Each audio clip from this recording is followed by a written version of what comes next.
¿Qué tal? ¿Cómo están? Bienvenidos, bienvenidas a esta Terraza Europa, el encuentro que organiza la Oficina del Parlamento Europeo en España y en el que hoy vamos a abordar distintos asuntos, como por ejemplo los 40 años de la adhesión de España a la Unión Europea, sin perder de vista también la delicada situación internacional con ese conflicto en Oriente Medio. Asuntos de los que vamos a hablar hoy con nuestros invitados, a los que paso ya a saludar. ¿Qué tal? ¿Cómo están? Saludamos a Antonio López Istúriz. ¿Qué tal? Bienvenido. Muchísimas gracias. De Pamplona, aunque ha desarrollado casi toda su trayectoria política en Bruselas, es eurodiputado del Partido Popular desde el año 2004. Ha sido además secretario general del Partido Popular Europeo, secretario del Martin Center, el think tank del Partido Popular Europeo, y también secretario general del Internacional Demócrata de Centro. Bienvenido a esta terraza. Muchas gracias. Saludamos también a Elena Sancho, de Ribaforada. ¿Qué tal? ¿Cómo estamos? Muy bien, encantada de volver a venir aquí. Ingeniera técnica de telecomunicaciones, eurodiputada del PSOE en la Alianza Progresista de Socialistas Demócratas desde las elecciones de 2024, miembro titular de la Comisión de Industria y también forma parte de la de Medio Ambiente y Agricultura. Bienvenida. Gracias. Y también saludamos a Jordi Rodríguez Virgili, profesor de Comunicación Política de la Universidad de Navarra. Bienvenido, muchísimas gracias por acompañarnos. Y también saludamos a todo el público que nos acompaña hoy aquí también, muy importante en esta Terraza Europa, porque además van a formular bastantes de las preguntas sobre los distintos temas que vamos a abordar hoy aquí. Y comenzamos, si les parece, con la delicada situación internacional que ahora mismo se encuentra todo el mundo y también Europa. ¿Qué papel desempeña Europa en este conflicto en Oriente Medio, en esa guerra de Irán? Antonio, comenzamos por aquí. Es un despertar para Europa, toda la situación a la geoestratégica mundial, ¿no? Hemos vivido décadas en un sistema increíble, maravilloso, pero los europeos tenemos que ser conscientes que va a haber que defenderlo, nuestra democracia, nuestra libertad, frente a regímenes autoritarios, dictaduras que nos están poniendo a prueba. Y bueno, lógicamente vamos a tener que construir, ¿no?, una defensa europea de estos principios y valores que a todos nos unen. Elena, ¿qué papel? Pues, como bien ha dicho Tono, tenemos que ser garantes de esa defensa, pero también garantes de los derechos humanos. No todo vale por el poder, como parece que quieren hacer algunos, y tenemos que defendernos de esos posibles ataques que puedan venir, pero también garantizar que reine pues esa paz que hemos tenido durante tantos años en Europa y que no podemos pues que esto ocurra, que esa paz desaparezca por intereses económicos o comerciales. Jordi, vamos además encadenando un conflicto tras otro, Ucrania, ahora Oriente Medio, y el papel que tiene que desempeñar de alguna forma también, ¿no?, la Unión Europea. Sí, el papel de la Unión Europea creo que es muy influyente, pero estructuralmente muy limitado, ¿no? Entonces, en términos de poder duro, de hard power, pues es muy limitado porque dependemos mucho de la OTAN, que en última instancia es Estados Unidos, pero creo que tenemos gran capacidad de influencia en el soft power o en el poder blando, esa capacidad negociadora y diplomática. Capacidad negociadora diplomática, pero se están viendo también ya evidenciando las diferencias y los posicionamientos distintos de los distintos países de la Unión Europea, ¿no? ¿O no? Absolutamente normal, llevamos décadas así. Al principio, cuando surge una crisis, y esta construcción europea se hace a base de crisis, así lo dijo ya el padre fundador, Jean Monnet, en los años 50, los gobiernos, estamos en una Unión Europea que todavía políticamente no está unida con unos intereses comerciales, económicos, y los gobiernos siguen siendo los que mandan en esta Unión Europea. No pasa nada, fenomenal. El problema es que cada uno tiene, pues, digamos, sus prioridades. El sur, el norte, el este, el oeste, pues, bueno, no tienen las mismas prioridades. Algunos tienen más Ucrania, otros el Sahel, Latinoamérica, en fin. Todo se pone de acuerdo y en esas reuniones de consejos europeos es donde se alcanza una posición común. Yo invitaría a presidentes del gobierno, normalmente, y lo hago a nivel europeo, a no hablar antes de los consejos europeos, sino fijar la posición común, que es lo que esperan todos de nosotros. Se están evidenciando diferencias, por ejemplo, un posicionamiento más claro de España frente a otros países, ¿no?, como por ejemplo Alemania. Bueno, sí, se hizo un posicionamiento claro del Gobierno de España en cuanto al conflicto de Oriente Medio, teniendo muy claro que la posición española del Gobierno y el pesar de todos los españoles es que no queríamos que se iniciara pues esa guerra. Y bueno, aunque fue España quien se adelantó, sí que es verdad que la mayoría de Estados miembros pues se han unido a esa opinión. Por supuesto, estamos en una unión de 27 Estados miembros, cada uno con sus particularidades y con sus prioridades, como ha dicho Tono, pero creo que si en algo tenemos que estar de acuerdo es en la defensa de Europa, que viene también por la defensa pues, del resto del mundo, sobre todo de las personas, de los derechos humanos y de las libertades del resto del mundo. Jordi, ¿se evidencian esas diferencias o no? Sí, yo creo que absolutamente no se evidencian esas diferencias, pero como decían muy bien los europarlamentarios, forma parte de la estructura de la Unión Europea. Los Estados comparten soberanía, pero no la pierden, y por tanto todas las decisiones en política exterior están basadas en el consenso, y eso es muy difícil de lograr, ¿no? Tendríamos que pensar, pues eso, cómo tomar las decisiones más rápidas, cómo agilizar los procesos, pero indudablemente va con la estructura de la Unión Europea que va a haber diferencias porque los intereses también de los países miembros a veces son diferentes. Si me permites, Jordi, precisamente, sí. y tú sabrás, es decir, ahora en política exterior, que nunca se había hecho, discutir si la unanimidad, cambiarla, ¿no? Claro, a una mayoría. A la mayoría, y que podamos tomar decisiones más rápido, que es lo que se espera de nosotros. Vamos a ver qué opina también el público. No sé si tienen alguna pregunta relacionada sobre todo con este conflicto de Oriente Medio, esa guerra de Irán, de la que de momento pues no hay un fin a la vista. Por aquí tenemos nombre, cuéntenos. ¿Qué tal? ¿Qué Soy pregunta? Armando Auría Chegoyen, de la Asociación de Amigos del Camino de Santiago, el camino que ha vertebrado Europa durante 11 siglos. Y lógicamente nos preocupa mucho la guerra y la posición de la Unión Europea ante el conflicto.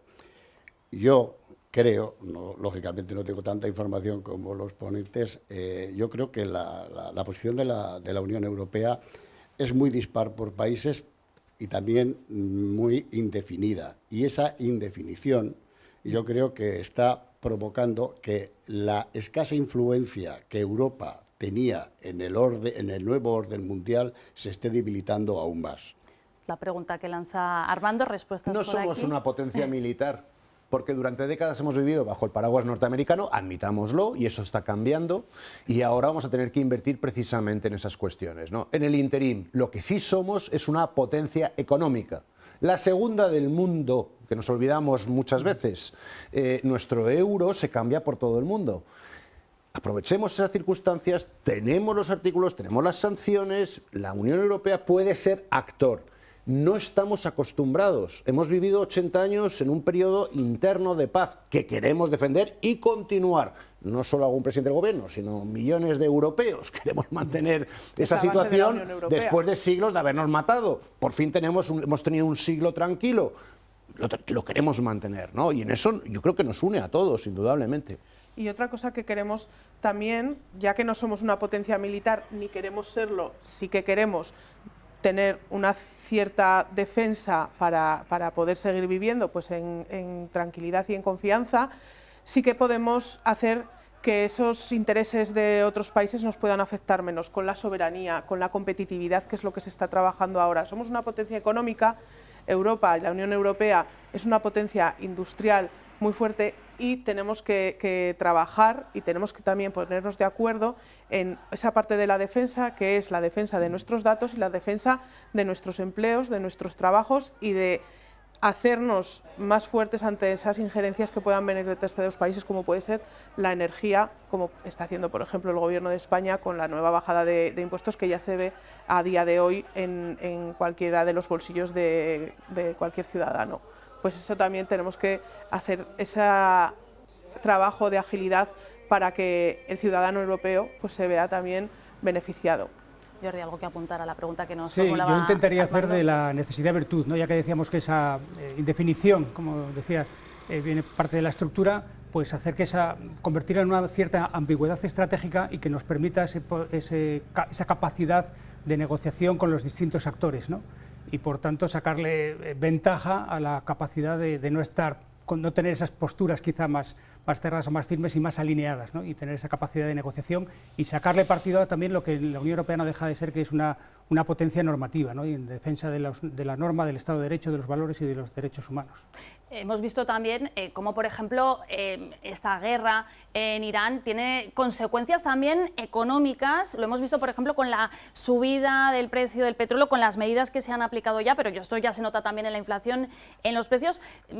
¿Por qué, por ejemplo, la economía de la Unión Europea se resiente más en este tipo de conflictos internacionales que otras potencias internacionales, como puede ser la estadounidense, que está ahora con el tema de la guerra de Irán? Pues porque somos una isla energética, no producimos la energía que necesitamos, lo que necesita nuestra industria para mantener nuestros empleos, nuestro sistema social. Tenemos que importarlo todo, el gas, el petróleo, ¿no? En fin, estamos yendo muy bien por la línea de las energías renovables, nos ayuda, pero no estamos todavía en una situación, digamos, de poder ser, lógicamente, no estar dependientes, ¿no?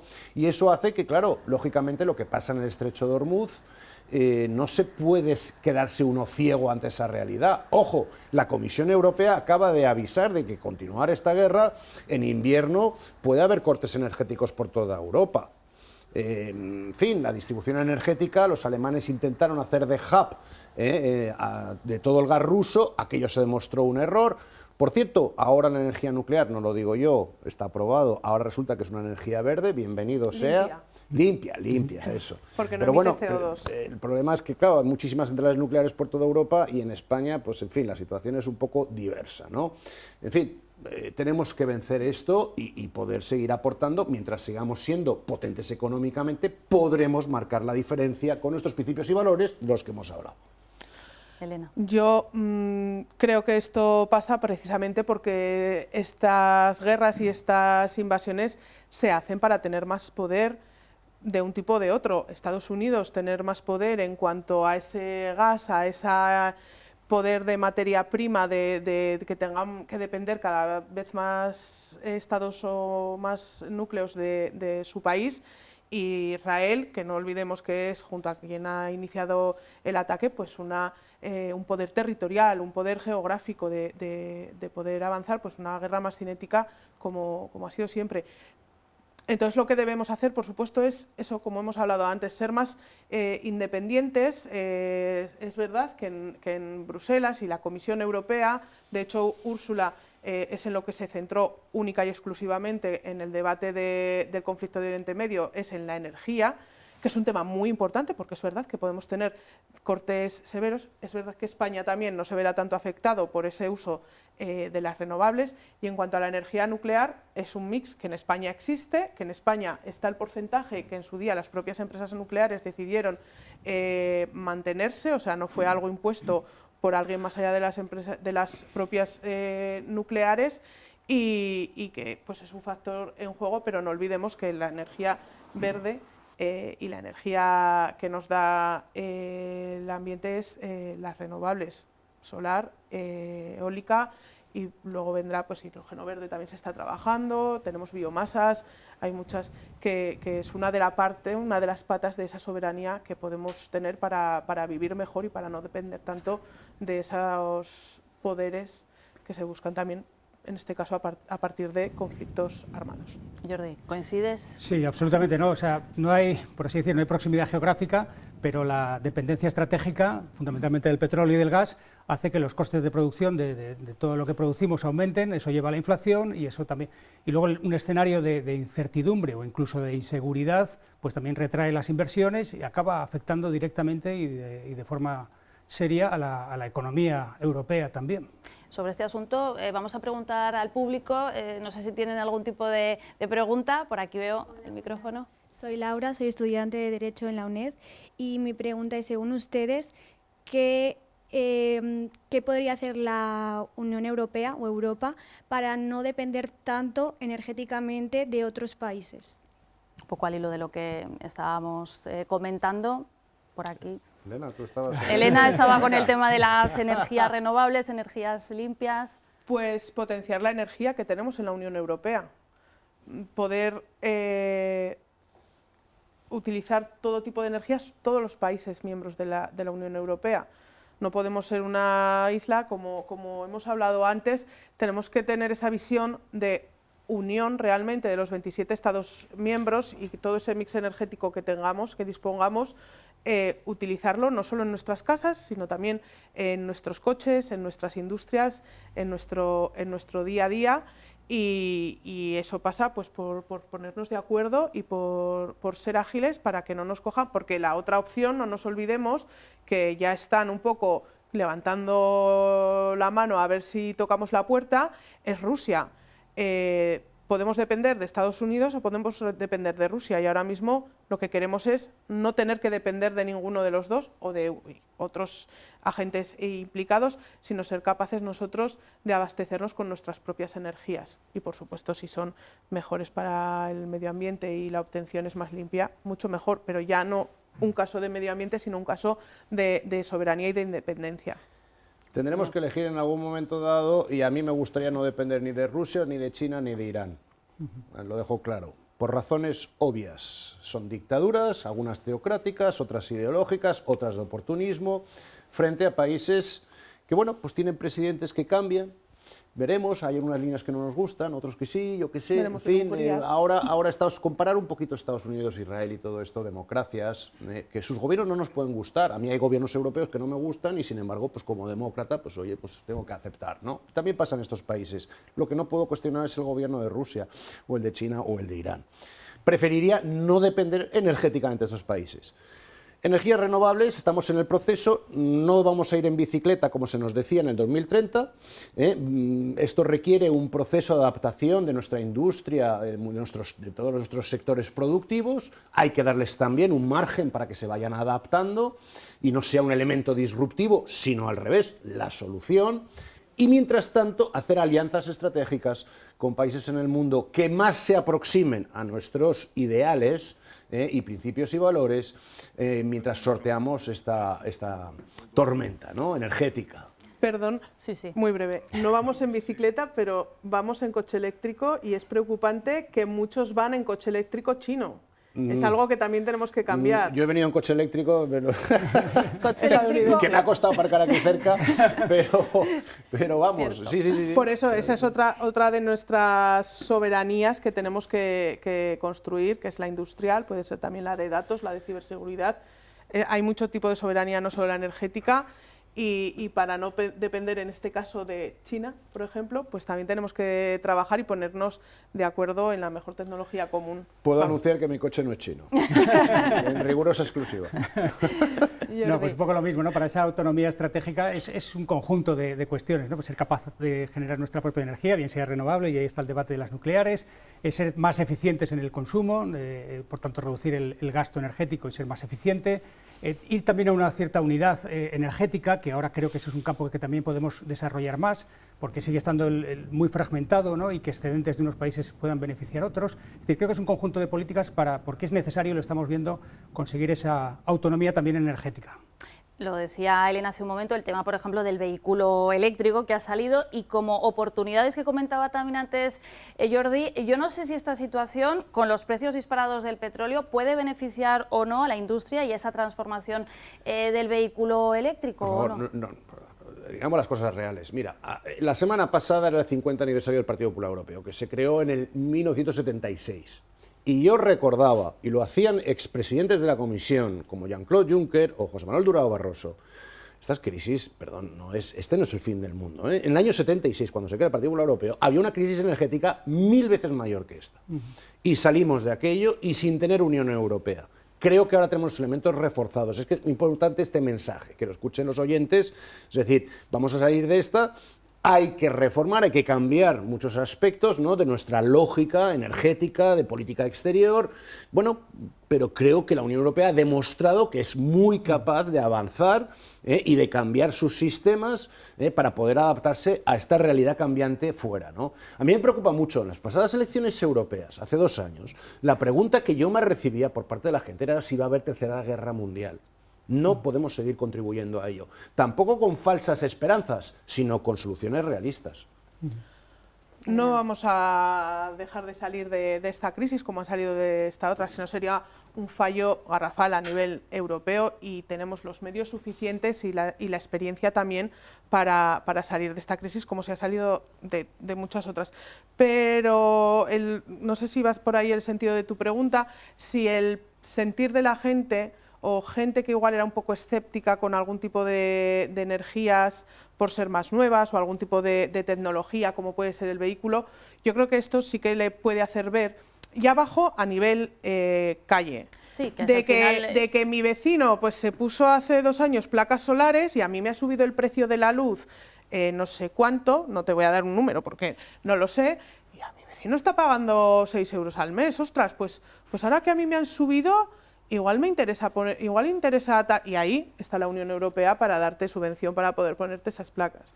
Y ahí va a estar la Unión Europea para decir, jo, pues es que cuesta, porque ahora tenemos suerte que con el último decreto que hizo el Gobierno de España han vuelto a bajar el precio de los carburantes, no está como antes del conflicto de Oriente Medio, pero ha bajado notablemente, pero podríamos tener el precio del carburante a 2,80, por decir un número, y decir, jo, y este de aquí tiene coche eléctrico y con 15 euros llena para todo el mes, me estoy inventando los números, Eso sí que puede hacer que a nivel de calle, a nivel ciudadanía, esas personas que puedan ser más escépticas de estas nuevas energías o de estas nuevas tecnologías den ese paso a optar por ellas. Y ahí es donde tenemos que estar los gobiernos y las instituciones europeas ayudando a hacer esa evolución. Estamos también preparados para ello, no solo para la defensa y para la gestión de la crisis, estamos también preparados y preparándonos las instituciones y la industria europea para poder ofrecer ese servicio y para poder ser competitivos con otros factores externos. Te cojo la palabra escepticismo. En los años 70 había mucho escepticismo sobre la energía nuclear y ahora resulta que es limpia. Hemos cambiado, ¿no? Nos hemos adaptado. En fin, lo dejo para reflexión. Como te he dicho antes, es limpia en cuanto a emisiones. Claro, o sea, la definición de energía limpia es que no emite gases de CO2 al crearse, pero tiene muchas otras excepciones. La denominación oficial es energía verde. No, energía verde son las renovables. En Bruselas es energía verde. Es energía limpia. Pero bueno, en fin, me encanta esta evolución, ¿no? Mira. Jordi. Bueno, yo creo que en todo caso lo que estamos hablando es, ante estas crisis que muchos de ellas no están en nuestra mano, la posible solución, tenemos que ver la parte de oportunidad también y por tanto ver cómo podemos seguir avanzando en la autonomía estratégica dentro de la cual está la autonomía energética, ¿no? Y dentro de esas políticas que comentábamos antes, dices, bueno, no está en nuestra mano en este momento pues parar la guerra, pero sí recibir ese mensaje para decir, bueno, ¿en qué podemos seguir avanzando, qué podemos seguir haciendo? Y como digo, hacer de esta crisis una oportunidad para seguir avanzando en más Europa y una Europa más unida. Más unida, en cualquier caso, lo comentabas también un poco antes, ¿está a salvo Europa en esta nueva crisis que se ha abierto, en este conflicto? Si nos mantenemos unidos y tenemos claro que tenemos que defendernos de todas las amenazas, no solo militares, muy bien puesto Elena, el tema de las amenazas híbridas, porque hay de muchos sectores y de muchas maneras que se está amenazando nuestra democracia. Recibimos diariamente ataques cibernéticos de Rusia, de China, del otro. Es decir, oiga, tenemos que ponernos unidos en una estrategia clara de defensa de la Unión Europea. Si eso lo logramos, seguiremos adelante. Y ya no solo ataques. O sea, ahora mismo nuestros datos, los datos que tenemos, que ponemos en Internet, en nuestras redes sociales, pero también los datos de nuestros sistemas de salud, en su amplia mayoría están gestionados por empresas que no son de la Unión Europea.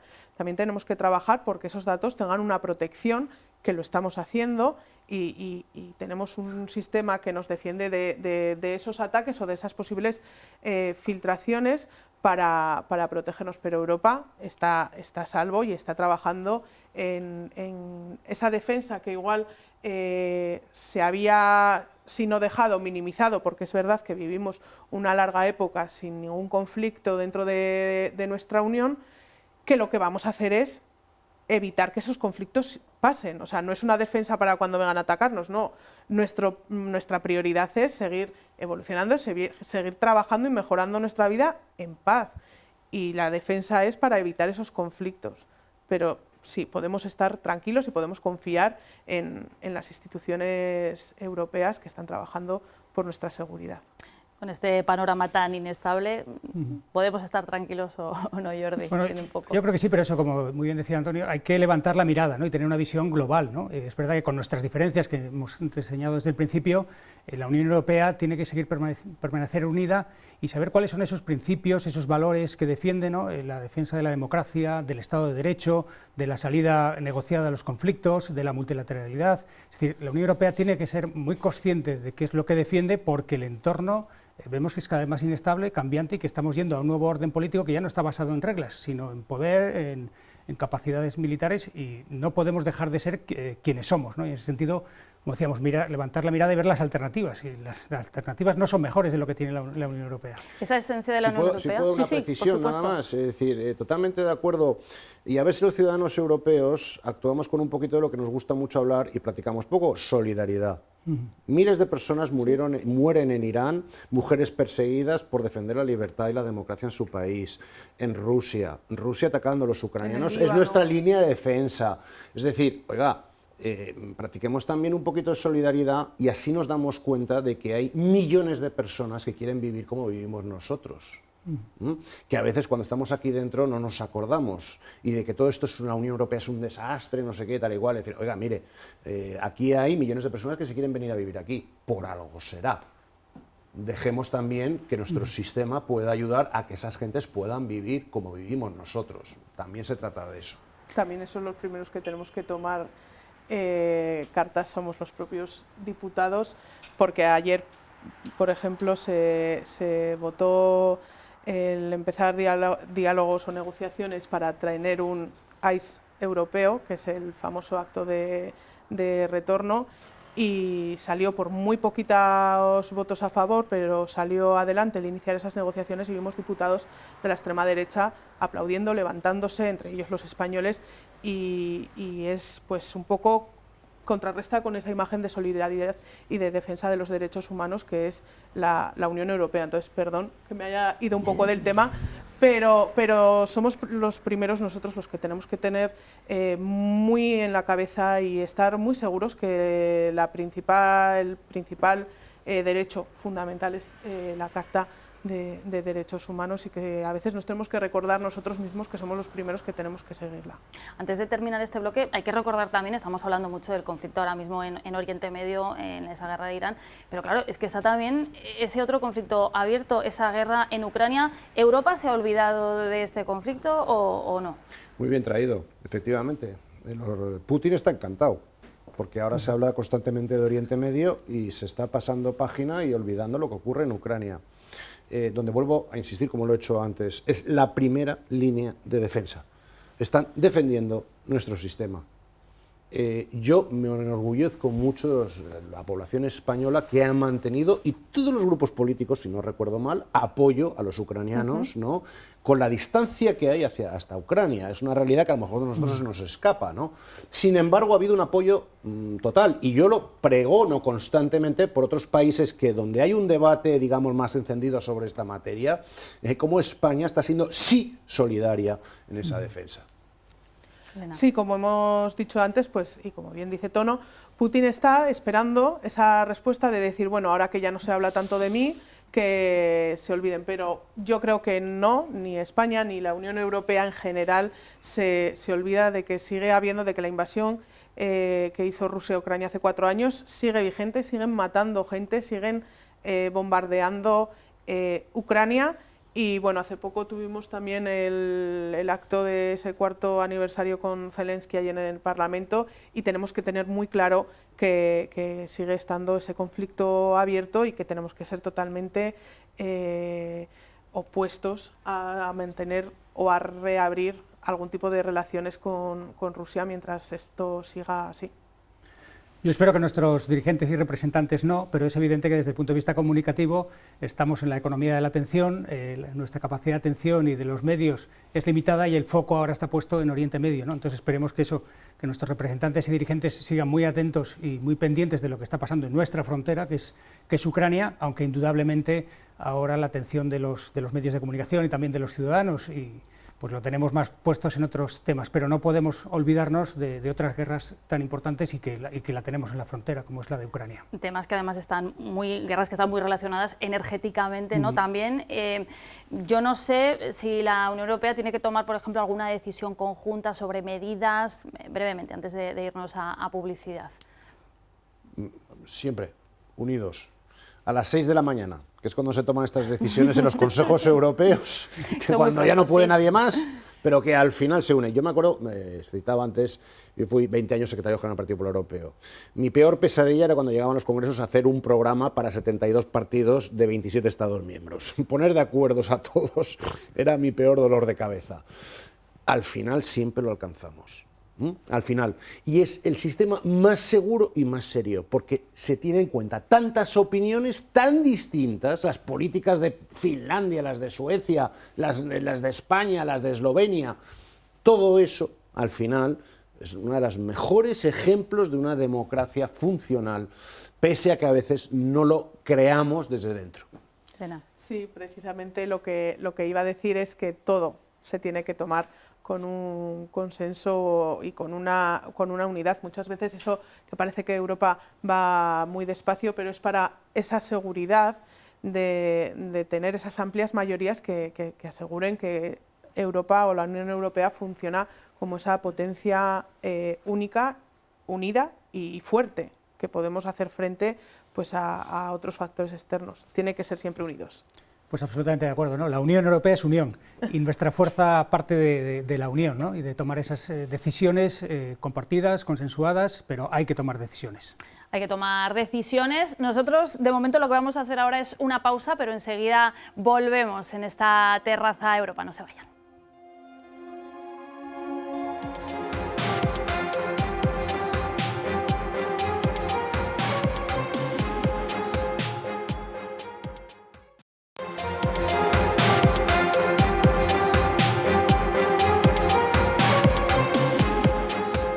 Seguimos en esta Terraza Europa. Sin duda, la situación internacional marcará el presente y el futuro más inmediato de la Unión, pero también hoy queremos mirar al pasado, que ha sentado también las bases de este presente cuando se cumplen este año 2026 los 40 años de adhesión de España a la Unión Europea. Poniendo el foco un poco también aquí en Navarra, quiero lanzar la pregunta de cómo ha cambiado formar parte de la Unión Europea en estos 40 años. Comenzamos, Antonio López Istúriz. Sin duda, las generaciones mayores comprenderán claramente, han visto la transición de nuestro país y cómo está hoy en día respecto a 1986, ¿no? Cuando entramos en la Unión Europea. El avance ha sido increíble. Siempre digo, los fondos europeos han sido muy bien absorbidos por los distintos gobiernos de España. Ha sido un ejemplo, por cierto, porque yo conozco la realidad de muchos países europeos a raíz de algunos puestos que he tenido. Es decir, España en este sentido ha cumplido con la Unión Europea y ella con nosotros, pero que no sea todo solo financiación.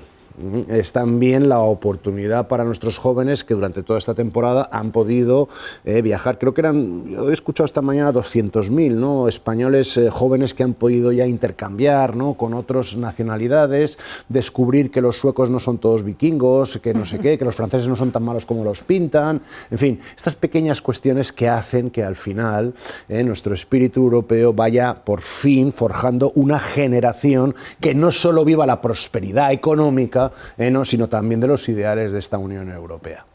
Elena. Bueno, yo siempre he dicho que la palabra que mejor lo define y nos lo define a, si me lo permitís, los más jóvenes, y hablo por jóvenes, los que ya hemos nacido dentro de la Unión Europea, es un privilegio. Es un privilegio porque ya hemos dado por hecho pues, muchas de las cosas que no se tenían en 1986, que era pues esta apertura de fronteras, el poder viajar, como ha dicho Tono, pero el poder estudiar, el poder trabajar desde cualquier punto de Europa y que trabajes para cualquier punto de Europa desde tu casa, si es que eso es lo que quieres, que es algo que hemos también evolucionado y avanzado.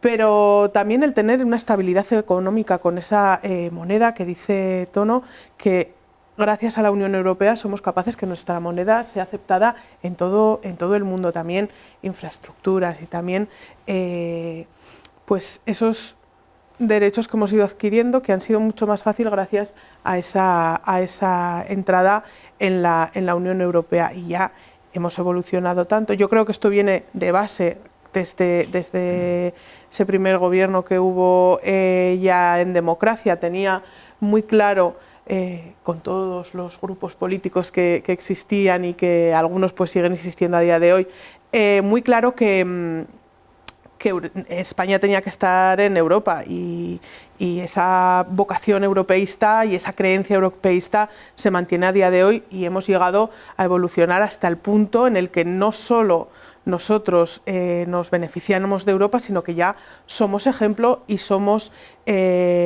estamos adelantando industrias o medidas que luego pues, se pueden reflejar el resto de Estados miembros o quieren implementar el resto de Estados miembros o a nivel Unión Europea, como puede ser pues, la energía que hemos hablado antes. La solución ibérica que hubo durante 2021-2022 pues, fue ejemplo de una gran gestión. Ahora también ese posicionamiento del Gobierno de España en contra de la guerra ha ido seguido por otros Estados miembros. O sea, ya no es esa España que teníamos la sensación de que éramos los que estábamos en segundo escalafón o que nos aprovechábamos un poco de Europa, sino que Europa ya se nutre también de España, política, económica e industrialmente. Es que estoy escuchando a Elena y claro, es una generación más joven que la mía, y me gustaba porque, digo, efectivamente, yo recuerdo cuando yo era pequeño, veraneábamos en Burguete, ¿no? Y entonces cruzábamos a San Juan de Piedeport, ¿no? El cruce de la frontera, y algunos me entenderán, era un drama, con una especial inquina de los gendarmes franceses, ¿no? En fin, con la revisión de los coches, que te tirabas allí pues 2 o 3 horas, es decir... Todavía, yo lo tengo en mi cabeza, pero afortunadamente vienen generaciones que eso ya no lo han vivido, pero no lo olvidemos, no olvidemos tampoco de dónde venimos. Tenemos también los años de recesión, pues que también necesitamos un poco de apoyo, en el que éramos los PIGS, Portugal, España, Italia y Grecia, pues era una forma de llamarnos bastante peyorativa, que por suerte pues hemos evolucionado y ahora ese punto de vista pues es más de ejemplo que otra cosa, y es algo de lo que tenemos que estar orgullosos. Por cierto, tuvieron que ser todos rescatados, excepto España. Mira, ejemplo positivo de toda la Unión Europea. Ha habido mucha evolución, ¿no?, en estos 40 años. Evidente en la economía, no solo por los fondos de cohesión, sino por participar en un mercado mucho más amplio. Ha habido también cambios también políticos, de dar esa estabilidad institucional y política. Y ha habido estos cambios que son los que nos gustan subrayar, porque son los que afectan más quizá directamente a la vida de los ciudadanos, ¿no? Y que no todos los países miembros de la Unión Europea lo comparten, pero es esa moneda única, y por lo tanto que podamos viajar a Italia, a Francia sin necesidad de cambiar, y lo que también afecta a todo lo que es el comercio, es también los programas Erasmus y la movilidad de los universitarios, y que podamos compartir conocimiento y enriquecernos en todas las universidades, ese espacio común que nos facilita y que facilita la vida de la gente. Ha cambiado mucho Navarra, ha cambiado mucho España, y hemos ido cambiando también con la Unión Europea, ¿no? Sí, porque parece también hay veces que lo que se decide en Bruselas está como muy lejos, pero sin embargo esas decisiones nos afectan mucho también a Navarra, con proyectos, con temas concretos también para la comunidad, por ejemplo, para la comunidad foral, ¿no? Siempre todo está más lejos. A mí vienen grupos de visita al Parlamento Europeo, ¿no? Y me dice, ¿dónde vienes? Digo, no, de Castilla, tal, de Valladolid. Digo, fenomenal, muy bien y tal y cual. Es que, y todos estos me dicen, no, es que Bruselas está muy lejos. Y digo, y no sabemos nada y tal y cual. Y digo, hasta que te toca. Claro, ¿de dónde venís? De Valladolid. ¿Y dónde están las Cortes de Castilla y León? En Valladolid. Hombre, por supuesto, claro, no va a estar en otro lado. Muy bien, fenomenal. ¿Qué se discutió la semana pasada en las Cortes de Valladolid? No lo saben. A menos de que sea, pues yo que sé, la tasa de basuras o no sé qué, que entonces de repente todas las antenas suben, ¿no? Por ahora es una cuestión de cuando me toca, me intereso y me informo. Si no me toca, yo no sé nada. En fin, cambiemos un poco esa dinámica, ¿eh? Hay que interesarse más por los temas europeos, hay que hacer una inmersión. Cuidado que voy a decir, hay que sacarlo del mundo académico, Jordi, y hay que ponerlo un poquito, y sobre todo también que hablemos con un vocabulario, llevo muchos años metido en ello, de traducir, que se entiendan las palabrejas europeas, que son producto de la interpretación, de los, lógicamente los intérpretes tienen que hacer, ¿no? Y los traductores, un poco encaje de bolillos, ¿no? Para hacer esto, ¿no? Y te encuentras con palabras como el acervo comunitario, ¿vale? ¿De acuerdo? Por poner un ejemplo, ¿no? Eso lo tenemos que cambiar para hacerlo mucho más próximo, pero nunca lo va a estar al final, es decir, siempre habrá pues esa distancia, ¿no? Oiga, en Estados Unidos, en North Dakota, en Kansas, tal y cual, Washington está muy lejana, ¿no? Pues oiga, esos son los sistemas así cuasi federales, pero bueno, en fin, oye, pues no está vamos... tan lejos Bruselas, no está tan lejos Estrasburgo, las decisiones que se toman aquí allí nos afectan aquí también, ¿no, Elena? Yo creo que Bruselas y Estrasburgo está cada vez más cerca, también por esa intención de acercarla, por ese conocimiento de que cada vez más las cosas que se deciden en Navarra y en España, pues antes se han decidido en Bruselas, siempre se da la cifra de más del 70% de las leyes que llegan a Navarra y llegan a España se han decidido antes a Bruselas. Es verdad, eso es un dato cierto, pero claro, al ser mucha gente lo ve muy lejos, no saben realmente lo que hacemos, pero porque no saben que las normas, las leyes o los fondos que se gestionan desde Navarra o se gestionan de España antes han venido desde aquí. Todos sabemos que los tapones de las botellas de plástico han venido de Bruselas, no saben por qué. No saben que es una medida medioambiental que ha reducido mucho la basura de plásticos, ha aumentado mucho el reciclaje de plástico, pero saben que venía de Bruselas porque tuvo mucha controversia.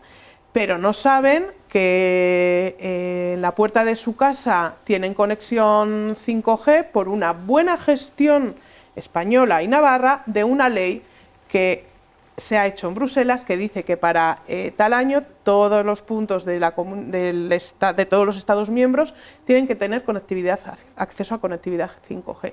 O no saben que la vacuna durante la pandemia del COVID que nos suministraron tiene que ver con una buena gestión, de las mejores de Europa, si no la mejor, de una Se lo tienes ley que decir a Úrsula, que hicieron de una ley que se hizo en Bruselas durante la pandemia del COVID. Como esto hay ejemplos pues en el 70% de las leyes o de los fondos que llegan a Navarra.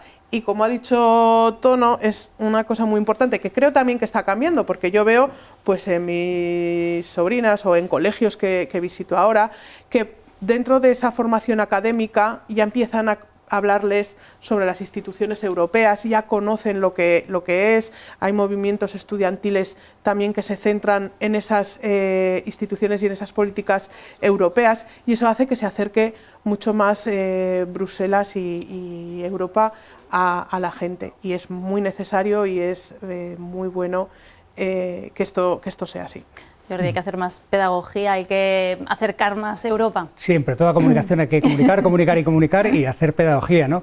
Y efectivamente esa distancia física puede llevar también a la percepción de un menor control democrático o de que sean decisiones más... Y por tanto, creo que una labor también, antes me pasaban la pelota a la academia, pues también a los eurodiputados, parte de su misión también es acercar, ¿no? A Bruselas a cada uno de sus territorios, ¿no? A los que están representando también. Porque efectivamente esa distancia física no puede ser una distancia también de emocional o control o democrático, ¿no? Y ese ejercicio viene de las dos partes, ¿no? De un interés de los ciudadanos por conocer lo que se hace en Europa, porque prácticamente el 60% de las normas que nos afectan tienen directa o indirectamente se toman en Bruselas, y también un esfuerzo por parte de las instituciones comunitarias de acercarse a los distintos territorios y a las distintas personas allá donde estén. Bueno, vamos a preguntar aquí al público, tenemos además de todas las ciudades, tenemos por aquí, cuéntanos, ¿qué quieres preguntarles? Hola, ¿qué tal? Me llamo Eric Mugarza, soy socio de Equipo Europa y quería preguntar, ¿cuál piensan que ha sido el mayor beneficio y también el mayor inconveniente de la adhesión de España a la UE? Gracias. ¿Quién se lanza? ¿Quién empieza? Como queráis. Venga, pues... Yo, pues, va un poco unido tanto el beneficio como el precio a pagar. Bueno, el beneficio, yo creo que lo hemos estado hablando, es amplísimo, es poder evolucionar, es poder transformar Navarra y transformar España a llegar a uno de los puntos pues, de excelencia en muchos ámbitos a nivel mundial. Y el precio a pagar puede ser un poco perder esa soberanía de gestión, porque como muchas cosas te vienen dadas de la propia Unión Europea, pues sí que es verdad que tú pierdes algo de poder de gestión en según qué ámbitos, pero es una gestión que si no estuvieras en la Unión Europea seguramente no tendrías los medios para poder desarrollarte. Entonces va un poco ligado. Pierdes un poco para estar en esa unión que decimos que tenemos que estar los 27 Estados miembros, pero a cambio podemos avanzar y podemos desarrollar la vida de la gente en todos los factores de su vida de una forma que si no sería imposible e impensable. Antonio. Primero, sobre todo, enhorabuena al equipo Europa, que es de origen navarro. Por cierto, ahora a nivel nacional, impresionante. No es por nada, porque es que tuve al presidente de la Secretaría General ayer en mi despacho tomando café en Bruselas. Aprovecho la ocasión y la verdad es que está haciendo un trabajo increíble. Beneficio, perjuicio. El perjuicio, digamos, yo lo veo más en el campo de los sacrificios que hubo que hacer, que a lo mejor una generación ahora no ha visto, otras sí hemos visto, ¿no? En el campo, en la industria, todo lo que fue la reconversión industrial, ¿no? La reforma del campo, en fin, fueron elementos que, por cierto, otros países no lo han hecho con la misma seriedad y por eso tampoco están en una misma situación que nosotros, que estamos en una situación en la cual ahora recogemos precisamente esos beneficios, ¿no? Que se están viendo y que hace que España, pues en estos momentos, se mantenga dentro de una estabilidad en este panorama incierto, yo creo que a mi juicio incluso mayor que algunos países europeos. Por apuntar un ejemplo de lo que acaba de decir, a finales del año pasado aprobamos una ley para que los contratos con los agricultores fueran escritos en papel, fueran contratos por escrito, porque hay países de la Unión Europea que aún a día de hoy hacían contratos de viva voz, algo que en España ahora mismo parece impensable, o que cualquier agricultor navarro sería impensable, pero igual no hace 45 años o no hace 40 que llevamos en la Unión Europea, pues hay países que todavía están así y por eso en Europa hemos legislado la obligatoriedad de eso para proteger al agricultor en esos contratos. Sí, yo creo que es las dos caras de una moneda, ¿no? Lo principal, pues eso, entras a un mercado más amplio, pasas a una economía globalizada, pasas a la fuerza institucional de la Unión Europea, pasas a compartir soberanía. Eso tiene una parte positiva y tiene también una parte negativa. Una de ellas es la que subrayábamos antes, ¿no? La percepción quizá de perder el control de nuestras decisiones, que ya no se toman en el Paseo Sarasate ni en Madrid, sino que se toman más lejos. Y que a lo mejor pues, polacos o alemanes influyen en las cuestiones que nos van a afectar en la vida diaria. Pero también al revés, ¿no? Nosotros también influimos en aquello que les va a pasar a los alemanes o a los polacos y esa distancia geográfica no puede ser distancia de control democrático o de percepción, ¿no? ¿Puedo hacer una petición? Claro. Que Elena compartirá conmigo, a nuestros compañeros de los partidos Popular, Socialista y demás, locales, nacionales y regionales. Hablen ustedes bien de Europa, no aprovechen la ocasión cuando va algo mal para echar la culpa a Bruselas y luego cuando va bien para atribuirse el mérito. Totalmente de acuerdo. Yo se lo digo mucho, a mí mis compañeros del Partido Popular en el Congreso de Diputados cuando me ven se escapan, porque yo voy recordando ese punto, y infórmense y hablen ustedes también de Europa. Es que los eurodiputados muchas veces nos dicen, no, es que bueno, podemos estar en todos lados, es que somos, por ejemplo, somos pocos, en realidad, comparado con los 300 diputados, 200 senadores y tal y cual, son ellos que además están todo el día por ahí con la gente y tal y cual, los que deben hablar mucho más de Europa, porque entre dos cosas están votando el 70% de su tiempo cuestiones europeas.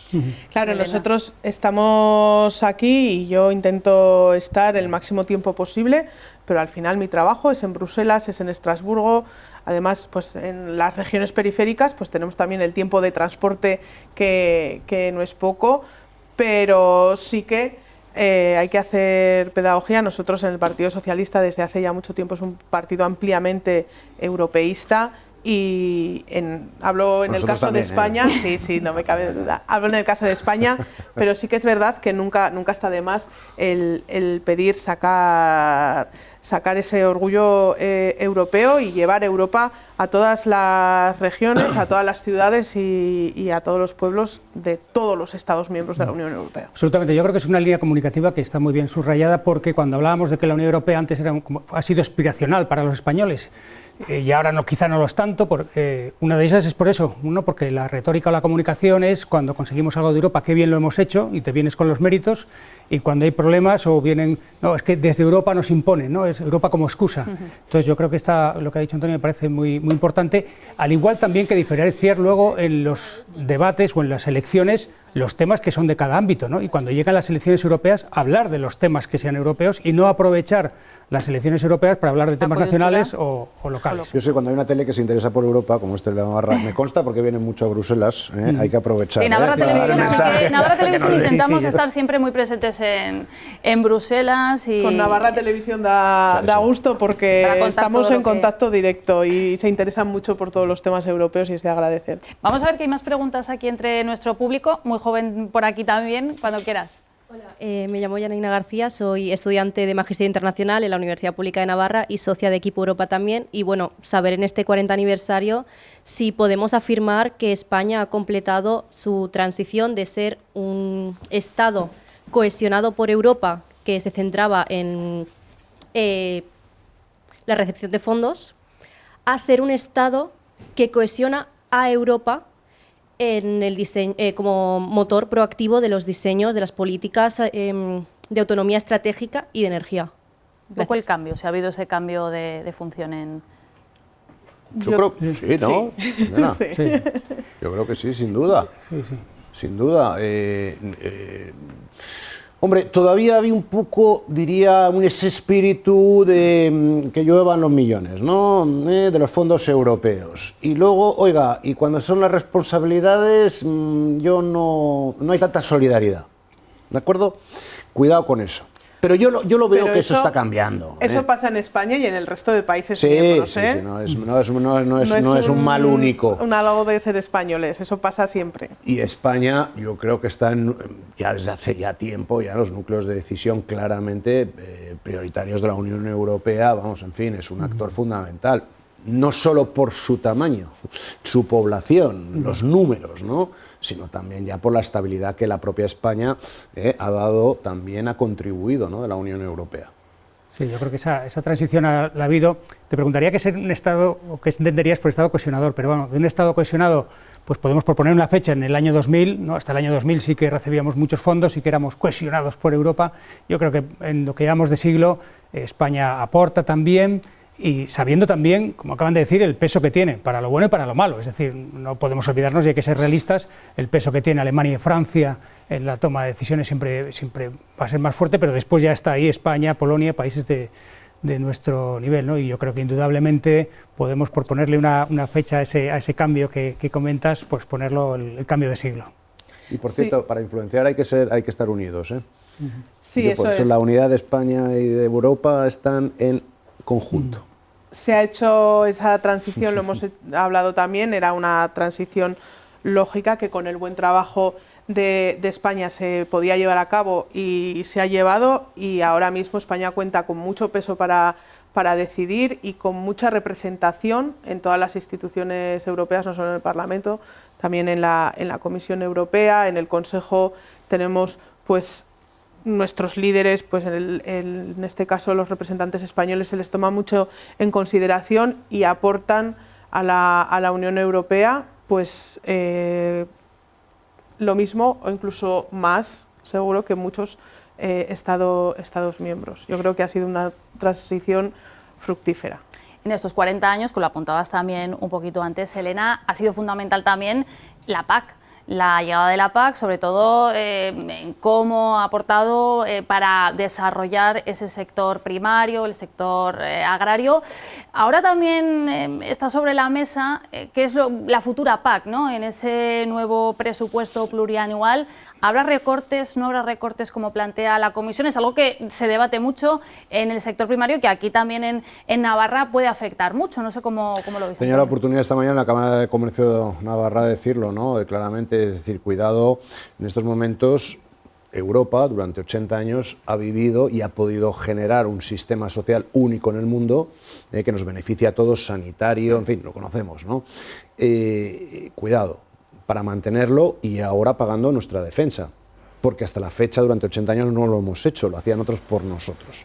Entonces hay que encontrar la ecuación en un equilibrio muy difícil que va a llevar muchos meses y años de discusiones, distintas aproximaciones que tendremos ideológicas, ¿no?, con el fin último de mantener nuestro sistema de bienestar y poder asegurarlo mediante nuestra defensa.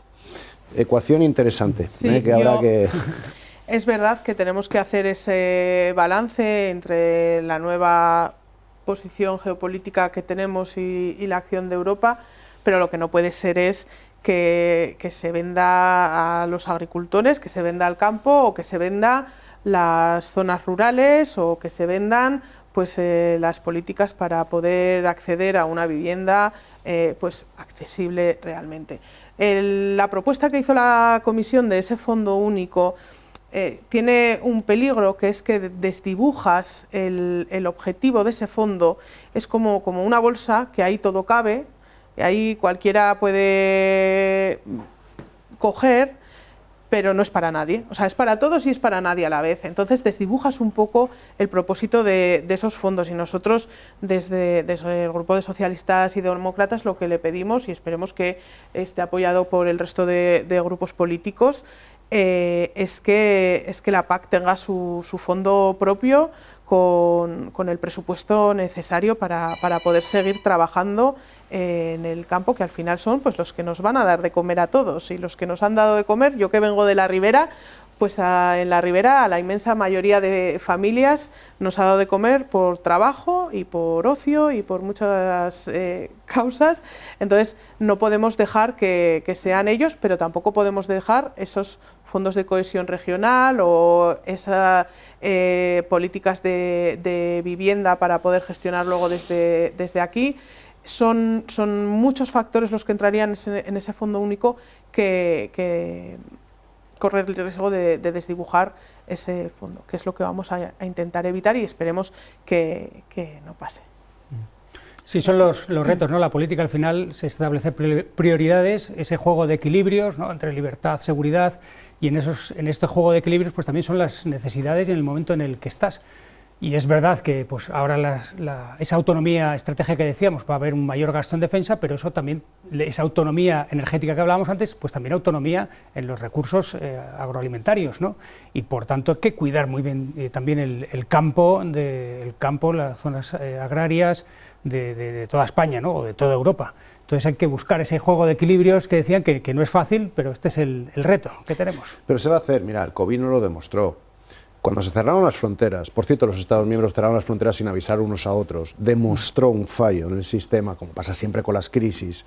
¿Qué pasó? Que al cabo de 2 semanas los supermercados desabastecidos en toda Europa. Y aquí todo el mundo de repente se dio cuenta. Se crearon los pasillos verdes, Bruselas actuó, se centralizó, se cambiaron las políticas, fenomenal. El ciudadano europeo debe ser consciente de la importancia de mantener el campo, ¿no?, en los países sobre todo productores, cual es el caso evidentemente español. Hay unas críticas acertadas, ¿no?, el tema de la burocracia, excesiva burocracia sobre el campo, y el tema de la transición ecológica, que si bien estamos de acuerdo en el principio, yo siempre he dicho, cuidado cómo se aplica, porque demasiado fuerte al final provoca problemas, como pasa con la industria también. Hagámoslo de tal manera que se pueda adaptar y sobre todo defender de lo que ocurre en el exterior, porque competimos con la mano atada atrás, con países que no juegan con las mismas reglas y que introducen productos ilegalmente y que provocan el malestar lógico de agricultores y ganaderos, como salió ahora a raíz del asunto de Mercosur. El origen de eso no es Mercosur, el origen es que están entrando productos ilegales en competencia desleal en el mercado europeo. ¿Qué hay que hacer? Proteger nuestras fronteras. Yo quiero apuntar a lo que has dicho, que Navarra es muy buen ejemplo de esa convivencia de la agricultura sostenible con el mundo de las energías renovables, que muchas veces lo quieren oponer el mundo medioambiental con el mundo de la agricultura. Bueno, pues Navarra es un ejemplo de una región pequeña que conviven ambas industrias y que las dos pues prosperan muy bien y que se puede hacer con buena gestión. Yo creo que entra dentro de ese juego de equilibrios que decíamos, y para hacerlo gráfico, esto es como el juego de 7,5, ¿no? Si esas políticas de sostenibilidad Si no llegas, malo, porque los recursos actuales los estamos consumiendo a costa de los recursos futuros y por tanto tiene que haber unas políticas de sostenibilidad, pero si te pasas, peor, porque puede ser que no seas competitivo y que estés obligando a cerrar o que acabes con formas de vida de muchos españoles y por tanto es bueno que haya esas políticas de sostenibilidad medioambientales, pero no te puedes pasar de forma que no seas competitivo, porque, como decíamos, con una mano y a veces con las dos. ¿Preguntas entre el público por aquí? Bueno, muchas gracias. Yo soy Carlos, estudiante de la Universidad de Navarra y socio de Equipo Europa también. Mi pregunta iba orientada, ¿no? Hemos hablado de qué le aporta la Unión Europea a España y también hemos hablado de qué aporta España a la Unión Europea. Y hablando del soft power, ¿no?, que tiene la Unión Europea, quería hablar concretamente del que tiene España y el valor, y reivindicar el valor de España en estos 40 años en la Unión Europea, ¿no? En ese puente que ejerce con Hispanoamérica. Entonces, haciendo un balance histórico en estos últimos 40 años, lo más reciente es Mercosur, claramente, pero ¿qué papel de liderazgo ha tenido España y cómo ha beneficiado esto a la Unión Europea? Es decir, ¿qué valor ha puesto España a la Unión Europea? Muchas gracias. Un poco viene al hilo también con el tema de Mercosur. Eurodiputados españoles y portugueses somos los pesados del Parlamento Europeo con el asunto latinoamericano. Somos siempre los que estamos defendiendo, ¿me entiendes?, tratados comerciales, etcétera, etcétera, no, contra viento y marea, como ha demostrado Mercosur. Porque vuelvo a insistir, el problema de Mercosur estaba de antes. Competencia desleal de otros países que ni siquiera eran latinoamericanos, sino que están mucho más cerca, por cierto. Introduciendo productos agrícolas en Europa de manera ilegal. ¿De acuerdo? Se están firmando acuerdos. Yo voy a firmar el 21 de mayo con la presidenta Ursula von der Leyen el acuerdo, la modernización del acuerdo con México. Está Mercosur, que se ha aplicado, por cierto, a pesar de los intentos de desvirtuarlo. ¿Por qué? Porque al final España tiene ese papel y ellos, los países latinoamericanos, en el fondo lo quieren así. Y va a ser a través de España donde ellos actúen con la Unión Europea. No pasa nada, bienvenido sea. Oiga, si nos beneficia más a nosotros, la Unión Europea, por cierto, no es una asociación de guante blanco, se discute cada euro. En los consejos europeos, vamos, a cara de perro. ¿De acuerdo? Si España sale más beneficiada con este asunto, bienvenido sea. Sí, por supuesto España y Portugal, bueno, la península ibérica, pero España también por un tema cultural e idiomático, pues tiene un enlace directo con Latinoamérica y con América del Sur, que en este caso, en el caso de Mercosur, por hablar del tema, por seguir un poco de este tema, pues tiene un papel fundamental también de lazo y de entendimiento entre ambas partes. Y yo quiero parar en este tema porque, como dice Tono, Mercosur o el acuerdo no es el problema. El acuerdo es la salvaguarda, el acuerdo es legalizar y asegurar que se va a enviar, que ese comercio va a ser bilateral. Y además quiero decir también que esa votación que se hizo en el Parlamento Europeo para que no entrara Mercosur, lo único que hizo es dejarnos sin la opción de revisar si ese acuerdo protegía a todo tipo de industrias y comercios. Que en el Parlamento también reaccionamos, no solo reaccionan los gobiernos de los Estados miembros y la Comisión Europea, en el Parlamento reaccionamos creando el mecanismo de salvaguarda. Un mecanismo que fue aprobado y que asegura que si las importaciones suben de una parte o de otra más de X%, si hay una importación a Europa abusiva de algún tipo de alimentos, sobre todo de los más vulnerables, como puede ser los animales o el cereal, o si hay algún tipo de negligencia en todas las cláusulas del acuerdo, el acuerdo se paraliza en un máximo de 21 días momentáneamente, y si siguen sin llevar a cabo ese acuerdo, se paraliza de manera definitiva en un plazo máximo de 3 o 4 meses. O sea, aseguramos que el acuerdo sea beneficioso para la Unión Europea. Pero ¿qué pasa también? Esta misma semana hemos aprobado esos salvaguardas con el acuerdo que firmó Ursula von der Leyen con Donald Trump, ese acuerdo que se firmó de urgencia para poder asegurar que no subían más los aranceles, que Donald Trump amenaza cada vez que un presidente habla con romperlo con un Estado miembro cuando no puede hacerlo porque es de Unión Europea. Bueno, pues aprobamos este jueves en el Pleno en Bruselas esos mecanismos de salvaguarda que van a impedir que esas amenazas las pueda llevar a cabo. Que si hemos hecho un acuerdo que estará mejor o peor, ese acuerdo se cumpla. Y eso es un trabajo también que hacemos desde el Parlamento, y en el caso de Mercosur, pues que España también tiene mucha incidencia y mucho lazo de unión entre las dos partes. No, a mí me parece un tema muy pertinente, Carlos, y yo creo que antes hablábamos de los pesos o la importancia de España en la Unión Europea. Claro, España tiene que pesar no solo lo que pesa España, sino también de ser ese Estado puente con toda Hispanoamérica, ¿no? y lo que ello supone. Y respecto a la cuestión concreta de Mercosur, hay que verlo también en términos de oportunidad, ¿no? Industrial indudable, industrial y para industrias en Navarra, como puede ser el sector farmacéutico, como puede ser el sector automovilístico. Es verdad que en el sector agroalimentario, pues claro, lo que es fuerte en algunos países de Latinoamérica, pues eso es la carne, es en el cereal, es en la soja, es en el azúcar, y por tanto hay que establecer, como acaban de decir los eurodiputados, las salvaguardas y que las reglas del juego sean para todos igual, y por tanto lo que es obligatorio para los agricultores y ganaderos españoles y navarros sea también para los brasileños, argentinos o uruguayos, ¿no? Y asegurarse que eso se cumple, y eso se asegura pues con acuerdos y poniéndolo por escrito con esas salvaguardas, y no dejándolo que de otras formas y de otros países acaban entrando de otra forma igual, ¿no? Entonces yo creo que la legalidad ahí y la norma tiene que servir para proteger y por tanto... Y por cierto, digámoslo, la extrema derecha y la extrema izquierda engañaron a los agricultores. Les dijeron que votando a favor de que entrase el Tribunal de Justicia Europeo, eso al final sería el no al tratado, sabiendo que no era verdad. Sabiendo que como funciona la legislación europea, desde el momento que se hace eso, entra en vigor el acuerdo provisionalmente. Me vas a Luego perdonar, hubo un pero engaño ahí masivo. Aquí en Navarra hay que añadir a UPN y el PP Navarro, que también lo hicieron. Bueno. Un acuerdo que estamos viendo... No, yo digo aquí en Navarra, ¿eh? Un acuerdo que ha hecho... No. Un acuerdo que ha hecho, lo estamos viendo, que salgan los agricultores de nuevo con los tractores a la calle. Un momento, perdón, es que yo soy el representante y yo voté. He dicho el PP Navarro en Navarra. Yo también soy miembro del PP Navarro, hombre. Bueno, pues tenías a tu presidente que hizo incluso vídeos sobre eso.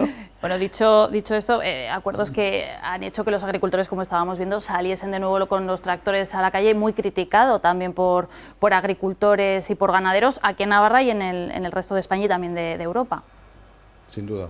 Sí, totalmente. No sé qué se puede hacer o a partir de ahora o pues, si la situación...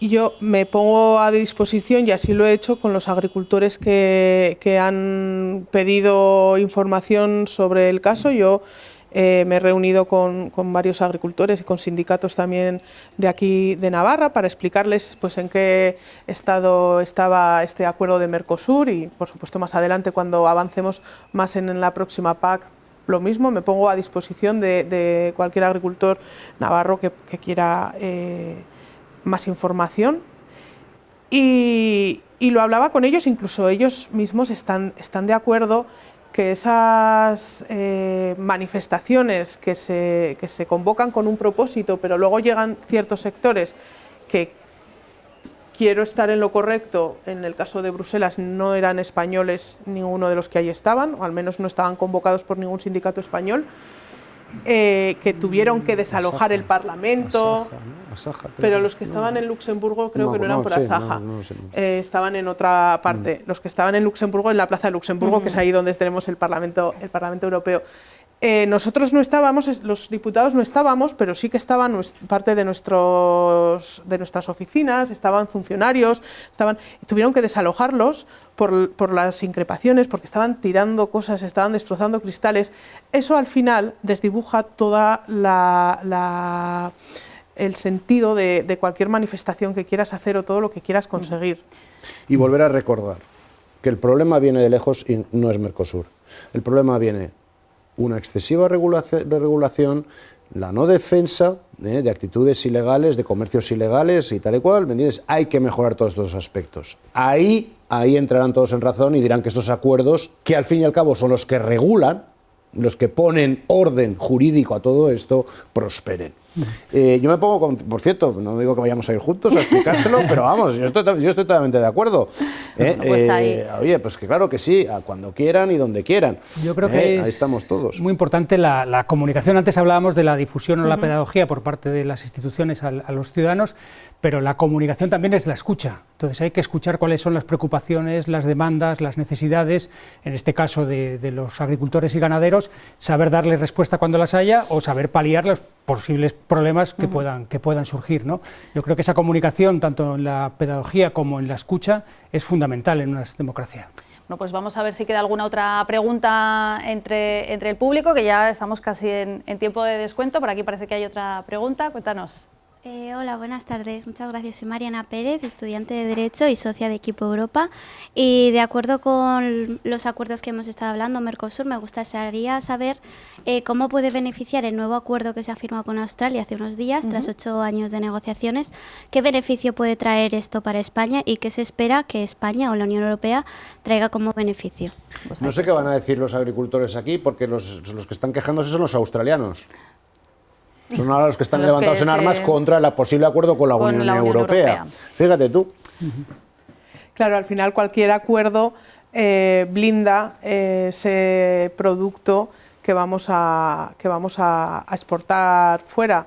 Son en unos porcentajes que beneficie a ambas partes. En este caso, pues incluso nos beneficiaría más a España que a lo que puede ser la otra parte.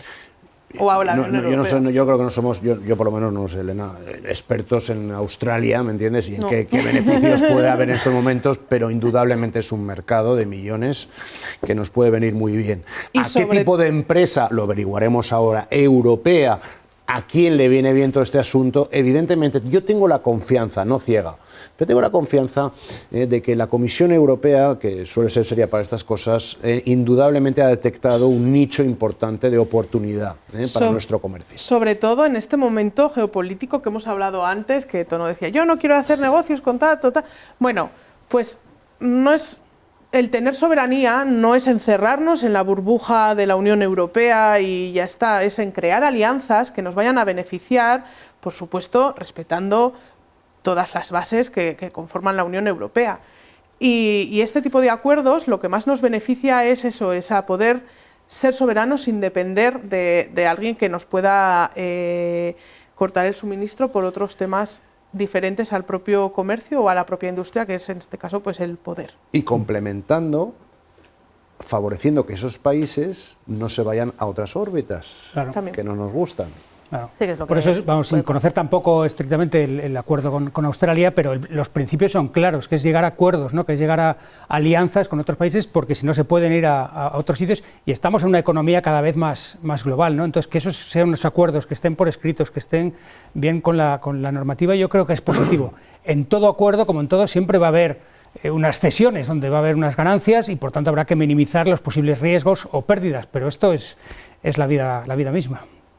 Me gustaría, por ir concluyendo ya, que cada uno vaya lanzando un poco un mensaje, ¿no? En estos 40 años hemos ido viendo un poquito toda la evolución que ha habido, poniendo el foco también en la situación actual. Un pequeño balance de estos 40 años de adhesión de España a la Unión Europea y lo que nos queda por delante, mirando también un poco al presente y al futuro más inmediato. Un balance positivo, yo creo que lo intuimos todos, incluso intergeneracionalmente. No perfecto, por supuesto, somos demócratas, oiga, aquí perfecto no hay nada, no somos como otros que son todos perfectos.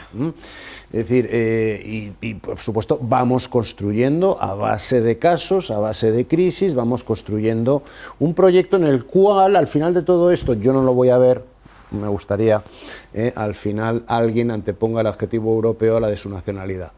Falta tiempo, pero ocurrirá. Elena. Bueno, pues la palabra clave yo creo que es evolución y avance durante estos 40 años de cómo venía España ha evolucionado a llegar a ser actor principal y es un Estado miembro en el que fijarse los demás compañeros de la Unión Europea y por delante nos quedan pues el seguir avanzando, el seguir defendiendo nuestro europeísmo y nuestra Unión Europea como nuestra fortaleza, seguir avanzando, seguir evolucionando en todos nuestros sectores y sobre todo hacerlo todos juntos sin dejar a nadie atrás. Jordi, yo creo que el balance es positivo, pero no nos podemos quedar solo con de dónde venimos, que es importantísimo, ¿no? Si no sabes dónde vienes, sino también ver el futuro, ¿no? Hacia dónde vamos, ¿no? El Quo Vadis Europa, cuál es el papel y el peso de la Unión Europea en este nuevo escenario mundial. Y por tanto también desde el punto de vista comunicativo hablamos cuál es la narrativa, ¿no? Cuál es el relato de Europa, cuál es el futuro, ¿no? Es importante porque aquel que no sabe a qué ir no hay ningún viento favorable.